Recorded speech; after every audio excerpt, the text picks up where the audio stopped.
Good afternoon, YouTube subscribers and friends. Today I have a special treat. I have this would be the second update for Client Build 5.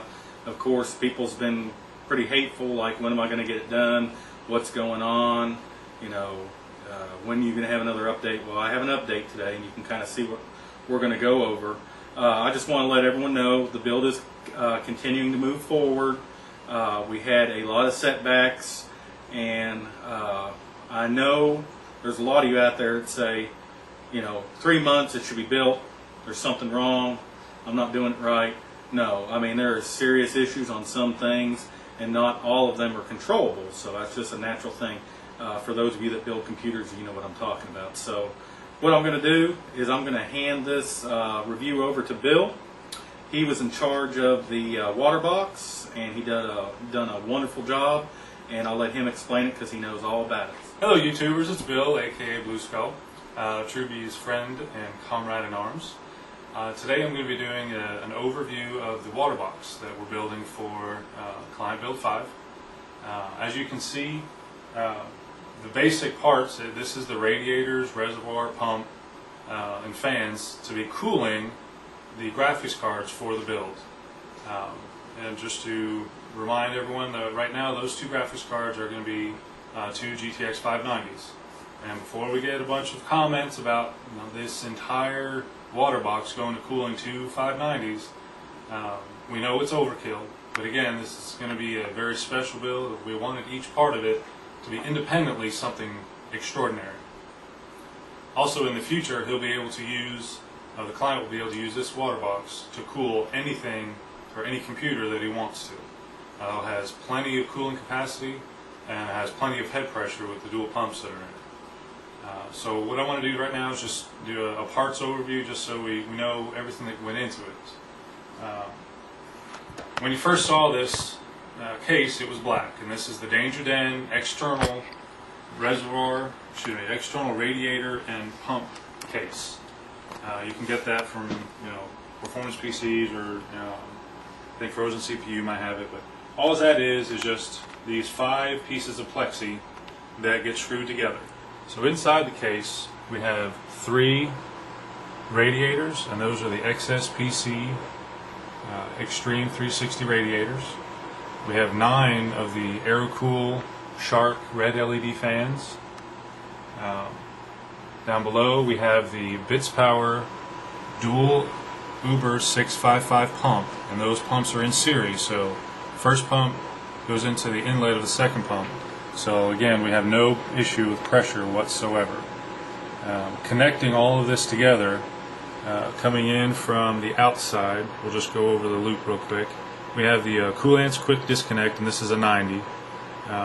This is coming into through where the panel barbs would have been. Now I'm going to stop for just a second and go over this. These panels are actually drilled and tapped for the Koolance quick disconnect barb. So you could actually screw in a quick disconnect through this panel, and it's threaded for that. But on the inside we would have had just 2 plain barbs. And as we were going over the loop and how we wanted to connect everything, we realized we wanted to go from this top, this inlet directly into the first radiator. And if there was a barb right here, there was no way to make that turn. So what we did is actually in the panel are 2 female couplers. So that's basically threaded all the way through so that we could screw on a quick disconnect, a threaded quick disconnect on both of them on the outside, and then put whatever fittings we wanted to on the inside. They're all G and a quarter. So coming from that coupler, we went to an extension and then into a 90-degree fitting. And then this is actually a Koolance SLI fitting. And you've seen Truby's other update where he did all of the work on the CPUs and motherboard water blocks, and those were all connected by fittings. So we wanted to continue that theme into the radiator box. So going into this first radiator, it's all fittings. Goes through this first radiator, comes out this 90, and goes through another Koolance SLI fitting, and then into the middle radiator. with another 90-degree Bitspower fitting. And then comes out of this second radiator with a 90, goes through with an SLI into the last radiator. Coming out of the last radiator, we have a 25 millimeter extension going into a 90 degree into the reservoir, and then coming out of the reservoir into the first pump, through the block on the pumps, and out the last fitting to a quick disconnect, which will go to the case. I've seen other people use this case, and one of those is Singularity, and he's got his own channel on YouTube.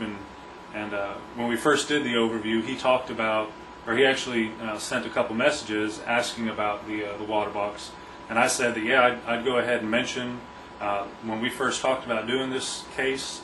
I went, and that he's one of the ones that his videos are ones that I looked at to get ideas on how to put this together.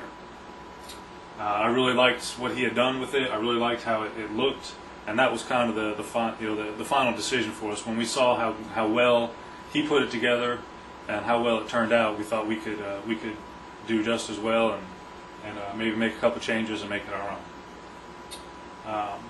So we've gone over most of the parts, and the coolant that we're using is a Koolance low conductivity. Right now it doesn't have any coloring to it. There's a possibility that it might get a red dye bomb or two before we're done. Now that it's sitting here running and everything is working, I couldn't be happier with this, but man, it has been a journey to get here. Even up to this morning when we fought through our final electrical issues with the build. The first thing that we ran into, and I mentioned this in the parts overview build, one of the nice things about having this case is we talked about the 2K3U and painting that. Well, if we messed up anything while we were painting that, we'd have to buy a whole new 2K3U. Well, I'm glad we did, because I messed up. If you come around to the side, this hole is for the power switch for the LED bar that we'll look at here when we get the lights off. But when I first drilled that hole, I used a 3/4 inch, a regular 3/4 inch drill bit, and I chewed up the first panel. I mean, I stepped it out with a couple different sizes, and when I finally got to that 3/4 inch, man, it took chunks off of the plexiglass. So I knew that we had to go and buy a new piece, and you can order just a new panel, which we did from Danger Den. And I used that first piece to go ahead and test drill a couple different holes. And what it ended up working the best was just a regular 3/4 inch spade bit, just like you'd use to drill through wood. So that was the first issue that we ran into, and that took about a week for me to order another panel and for it to get shipped to me. So that was one of the first delays that we had with this build. Truby's talked about it. We've had several little issues with this computer, and that was one of the first ones. The second issue that I ran into, once I got the new panel, drilled the hole correctly, was the paint. We knew we wanted this paint to match the case itself. So the client had ordered a set of 4 cans of spray paint. When I first got that spray paint, another good thing that I had that extra panel is I took that first panel that I had cut all those holes in, and I test spray painted it and let it dry. I put about 4 coats of spray paint on it, and the color was way off. It was a lot more fluorescent than it was supposed to be. It was really lime green. It was not even close. So we went through the client. I actually went out to Lowe's and tried to get a roll-on, a brush-on paint that would match, and that wouldn't ever adhere well enough to the plexiglass. It left a lot of streaks. So we ended up having to order 4 new cans of paint, and we got those in and matched up the color, and it's 99% right. And we can show you a little bit later on. There is just a slight shade difference between this and the case, and I think that's primarily due to what the painted surface is. This is a black plexiglass underneath, and obviously the case is steel and aluminum. I went through the first, that second batch of paint. I went through those 4 cans, and each can was about 1 coat on all 5 pieces. You could still clearly see black through that paint. So now we've gone through the first 4 set of cans, which weren't the right color, and now we had 4 cans that were the right color, but we didn't have enough coverage yet. So we ordered a 3rd box of these cans of spray paint to finish off painting everything in this build. So right there, that's just waiting to order and wait to get new paint. That was at least a week each time. So that's more delay that we ran into during this build. But after 8 coats of paint on all of the panels, I think we finally got to the point where everything looked like it was supposed to look. It looks like it, the case was supposed to be yellow from the beginning.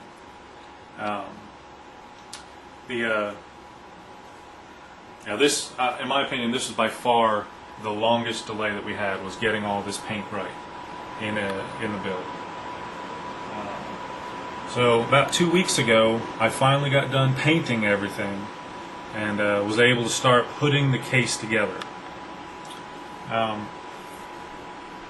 Got the case put together, and we knew going into this that we were going to have to figure out how to wire everything up once I got the case together. So I got the case together, got the fans mounted on the radiators, and got the wires for the fans run so that they all ended right down here on the corner of the radiator on each of them, so that there's not a whole lot of difference in the length of those fan cables. Now you look in there, you can see the Mod My Toys fan header, and it's got 1 inlet and then 3, or 1 fan connection for power and then 3 for powering different fans. Let me go ahead and bring this in. All right, so this little guy here, this is just a 9 expansion slot as opposed to the 3 that are there. This will just power 9 fans as opposed to 3. But this little guy right here, without a doubt, has cost at least 8 hours of troubleshooting and just trying to figure out how the stupid thing works, how to power what we have with this, and so I'm going to go over a couple of things that we first ran into. Okay, so you're supposed to plug in fans to this, right? So we've got a fan, and it's got, we'll call this the female end, and along here those are all the male ends. So we can plug in a fan, and you can plug in 8 others just like that. Okay, so these are the things that you're trying to power with this strip. Over here we've got the fan controller with an extension coming out. But you'll notice right away how things normally come. You've got the female end here and the male end here. Well, you can't plug this in. There's no way to do this without modifying this wire. We searched and searched. I couldn't find any kind of female to female coupler that might work with it. So what I had to do was I took other fan extensions that I had, and I cut the female end off, and I cut this off, and I made this female. But when you do that, we'll just swap this around. So now I have a female end, and when you go to plug this in, you'll notice that the colors are different. You've got power, ground, and signal, power, ground, and signal. They're reversed. They're on the wrong side. Hey, Bill, show them the strips on the back where they all go in line. So, and see, with that Velcro on there, we were plugging stuff up, and things weren't working right. We didn't know why until we pulled the handy-dandy Velcro off the back and see how it was actually wired on the back. And then when you see that, you'll understand what we mean by the wires are just wrong. okay. So right now we have power going through this connection onto this first strip, and that's soldered on there. Coming up here, well, that's the signal wire. and vice versa. You've got the signal wire coming in here and going out to power. So we were getting all kinds of crazy signals coming back onto the fan controller. I mean, the screen was blinking. It was just, fans weren't controlling right. They were powering up and powering down. Nothing was working right. And my first thought was, because I had modified the wire, was to pull the whole wire apart, which I had soldered together. So I cut those wires apart, redid the wire extensions that I had done, more delay, until I finally figured out, hey, stupid, I can just swap these leads. So that's all I did, is I pulled the black out of this side and the yellow out of this side and swapped them so that it powered the fans correctly. And one thing I'll mention on this is, he cut the wires and soldered them, and he was more likely to believe that he had messed up instead of this piece of junk being designed wrong. So any of you that want to buy something like this, it's wrong. They designed it wrong from the factory. It should have one female on there for power, which it doesn't. They're all male. That's the first thing. And the second thing is the one that's horizontal connection is actually wired wrong. So when they have the female coming off of here, if they just put the female on like that, it'll work, because signal, neutral, and ground or power will all be the same. And then you can just plug in right to it, and it'll work. Okay. And I think if we hadn't caught it so fast, we could have burned up our fan controller. And remember, this caused a delay because we had already had all the fans how we wanted them, hiding all the wires using those headers. So we wanted to make it work, and that was a delay. Okay. The last issue that we had with this PCB, and then we'll move on. I know we've kind of spent a lot of time on it, but for whatever reason, the fan controller that we have it's trying to show signal, RPM speed for the wires, right? Or for the fans, excuse me. Now, if you look here, the top three on here are the first, second, and third radiators, and then the bottom two are the pumps. But right now, they're all showing 1400 RPM, which, rock solid. They're not changing, which is what it's supposed to be. After we figured out, the wiring issues, the last thing that we did was we hooked up, 3 fans with the right power. The power was going to the right place, signal was going to the right place. But we still kept getting this anomaly where the fans, the indication, now the fans wouldn't change, the fans would still be spinning, but the indication would drop off. It would go to 0. It'd go to 200. It'd go to 1,000. It would go, and this thing alarms whenever you have a fan drop off to let you know, hey, something's wrong. But every 30 seconds, this would happen. The speed would change on the display. The fans actually wouldn't change.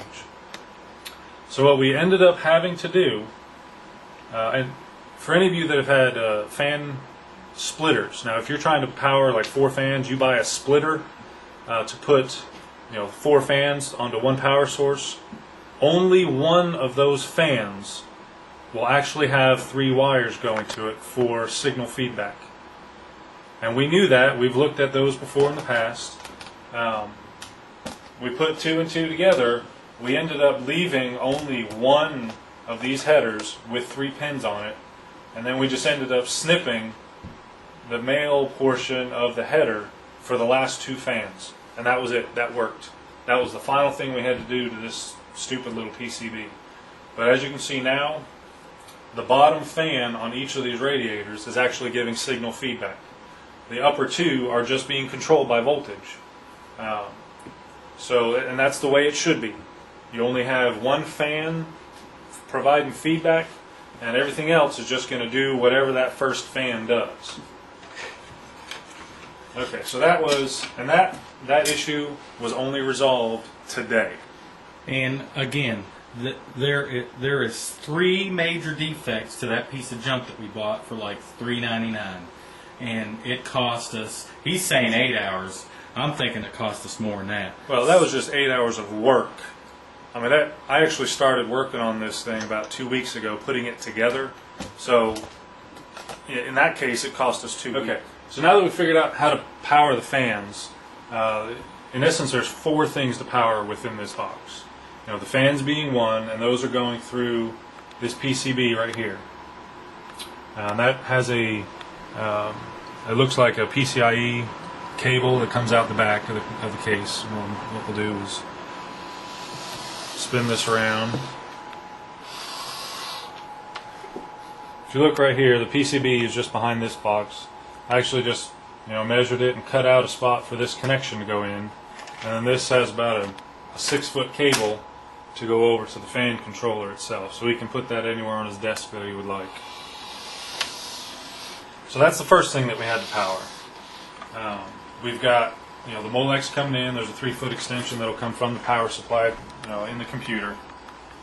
And this pass through is already in the case. That's designed for that to have Molex power passing through it. I got a 4 Molex splitter. One of those goes to the PCB to power the fans. 2 of those go to the pumps. So each pump is powered independently off that splitter.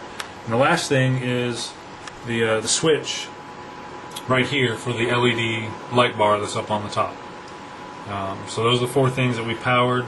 All of those wires are zip tied up on the bottom of the radiators. Try and get it as clean as we could looking underneath. That's about as good as you're going to get with the amount of space that you have underneath. And since this isn't closed on this side, this is going to be open like this. We wanted it to look very clean. Okay, last thing that we did, we wanted to be able to shine the light on it in essence. If you look right along the top here, there's a corner LED bar that's just got, it's 3M double-side tape. It's stuck to the top of the case. But when you go down here to this is a latching style vandal switch with the white ring because it's white light, and that turns the light on inside the case.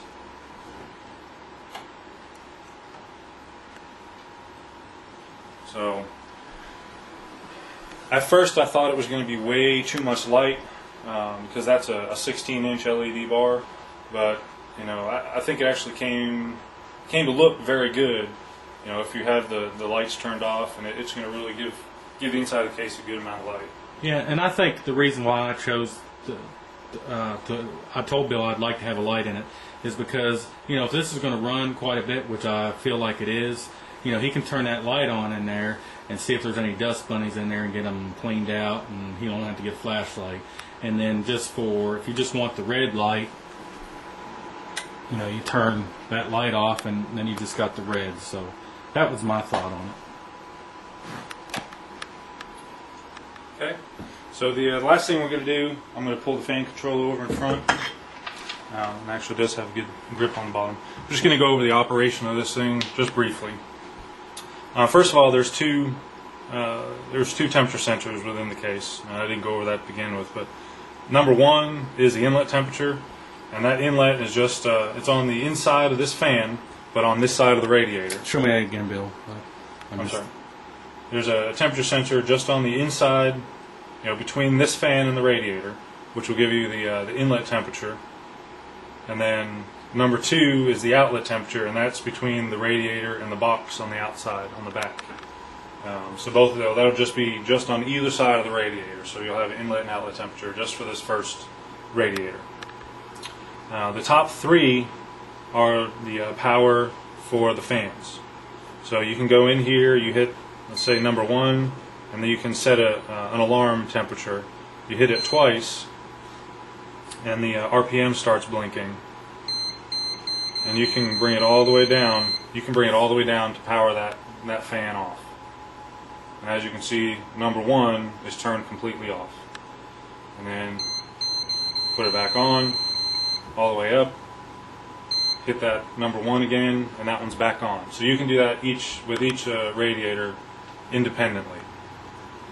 The bottom 2 are for the pumps, and number 4 is the first pump in the series, and number 5 is the second pump in the series. I don't ever plan on having to change, or actually you can't change the speed from this itself. All you're getting is indication of that the pumps are turning. We didn't, all that's coming from the pump to the PCB is actually just a signal wire. But again, it'd be nice to know, hey, you know, both of the pumps are turning. Down below, you can look at, you've got dates, the date and time and everything, and you can turn the alarm on and off. You know, you can turn it to off, and so if any of the fans decided to kick off, it wouldn't alarm, but now it will. That's pretty much the basics of the NZXT Sentry LXC fan controller. I think it gives the ability to control some of this stuff and indication like you would normally have on the 2K3U. So we wanted to have some kind of external control for it since we weren't going to be using the 2K3U. And I think another thing that makes it nice, you know, this is a pretty big piece of equipment, this WATERBOX, and so he can set that where his chair is at and control it without having to reach around and back behind stuff. He has control of all those fans at his fingertips. So now that the radiator box is complete and done, built, all of the issues have been resolved, I can say that it's honestly exceeded my expectations. When we first talked about doing this, I didn't obviously think it was going to have nearly as many issues as it ended up having. But I learned a lot through this process. You know, spent a lot of time troubleshooting. Heck, I learned how to solder. I'd never done that before. But even after all those issues are resolved, I'm, like I said, 100% happy with it. Couldn't have asked for more cooling. I really don't think there's anything independently out there right now that's going to have the cooling capacity and the head pressure that this thing is going to have, with 2 pumps and the 3 radiators, and they're 65 millimeters thick. The fans that are on are exceptional. This thing is really going to be able to cool quite a bit of hardware. Okay, Bill. I guess that's all I have to say. Okay.